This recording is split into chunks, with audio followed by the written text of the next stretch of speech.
Gawa ko ngayon, ipe-prepare ko bago ako papasok sa trabaho.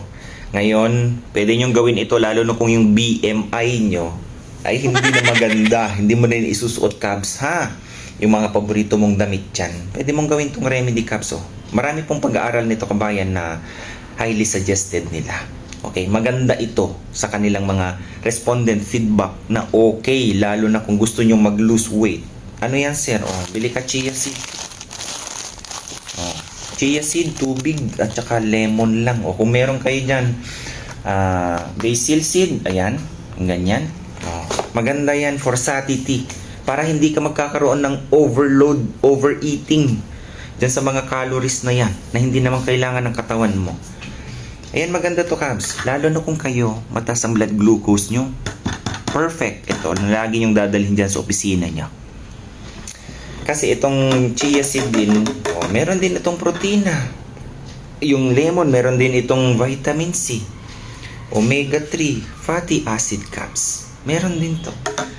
Oh, shout out kung ikaw mahilig ka din naman sa tubig, walang problema yun. Pero kung ito, oh, feel of fullness. Parang lagi kang busog at hindi ka na nagkikrave ng ibang pagkain. So, tendency niyan, lalo na yung mga hindi magandang gut health, hindi magandang absorption, digestion, hindi na maganda yung bowel movement mo. Pak! Para ano? Diba, Cabs? Ito dadalhin ko sa trabaho ko to. Ako gusto kong tumaba, Cabs. Pero sa mga nababasa ko nga, gusto ko lang i-share base sa pag-aaral na maganda sa kalusugan, lalo na yung mga ganito sa mga malulusog. O hindi po ba? Napakadali lang, wala ka namang ibang gagawin yan, bababad mo lang.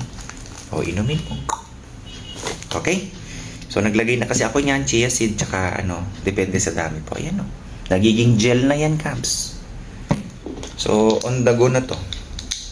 Water on the go. Diba, Cabs? O kesa naman, aminin nyo. Mas maiengganyo ang tao sa may kulay na inumin. Pero pag ganito yung meron ka medyo nakakagat. Ganyan, yung chia. Okay na rin yan. Nagpaproduce ka rin ng saliva dyan. Nakakapuno din yan sa inyong Which is magsasabi sa, oops, teka lang. Full na kami. Pero dito lang galing yan. At hindi dun sa mga calories, excess calories. Mabilis baka ito, Cabs, ha? Baka bawas ng taba. O kung kayo, absorption ng sugar. Dahil sa fiber content nito na napakataas, Cabs.